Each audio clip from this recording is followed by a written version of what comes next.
in regards to fashion and sustainability, I think we will see a huge shift in the next decade. I think we're going to see it across all businesses, but fashion has such an important role to play because everybody gets dressed.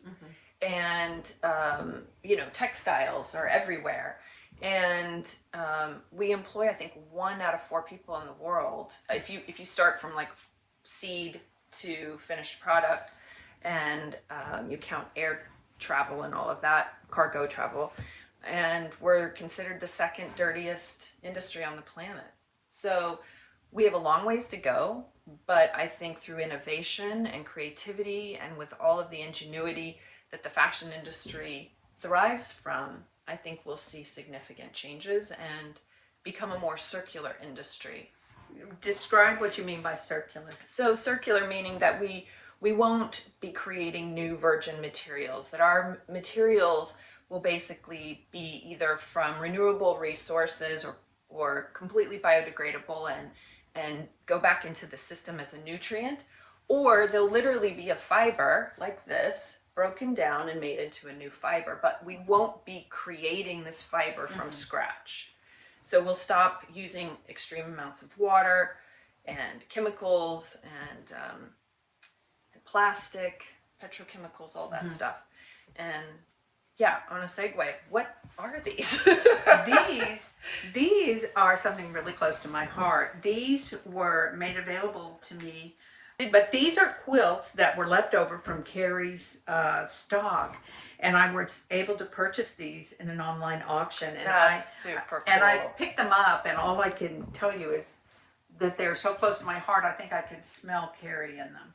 Can you tell me what your top 5 things you would recommend to people who they want to do something positive, and they want to make a difference? What would I do if I...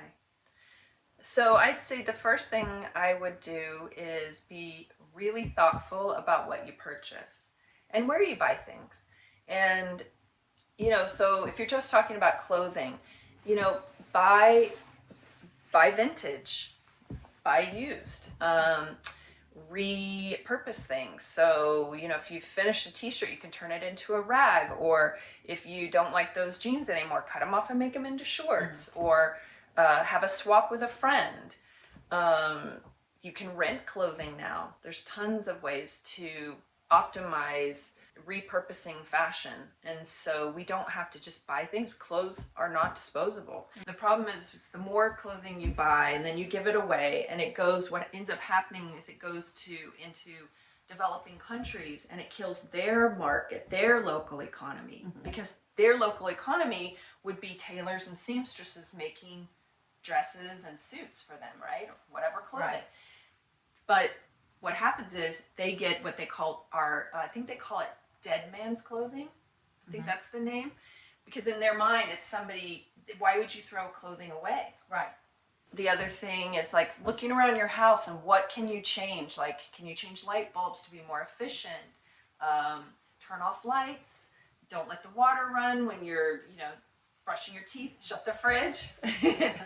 My mom always says, shut the fridge. Be smart about the chemicals you're using in your house, because they affect you as well, and they affect the aquifer and the water system within your area. So being mindful of that. Really important to hold our government officials accountable locally, statewide. I agree. And federally. Absolutely. It doesn't matter if your party won. It doesn't matter who it is. We still have to hold everybody accountable. And so, write to them, call them, sign petitions, because they listen. They have to listen to us. And what else? Walk when you can, carpool, drive less, eat less meat. I didn't say be a vegetarian, but I did say eat less meat. And let's see, I don't know, I try to make, a water bottle.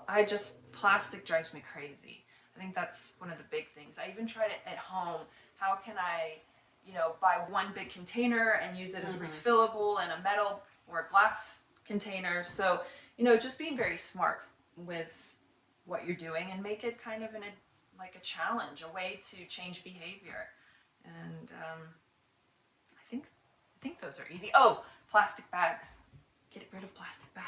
But I don't use them, so I never even pay attention. I mean, like, Right. don't look at them. I don't have any. We don't make eye contact.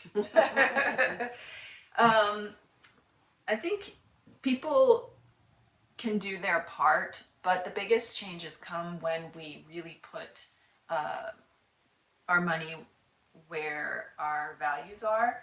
And so if you really believe in social change and environmental justice, you know, back companies that are doing the right thing. Do your research. Look on their SR, social responsibility, parts online and find out what they're doing. And do you believe them, and put pressure on them, because really commerce can change a lot of things. If we put pressure on them to do the right thing, you know, money has power, unfortunately, but money has power, and Money is power. and people have power because we're the ones holding it.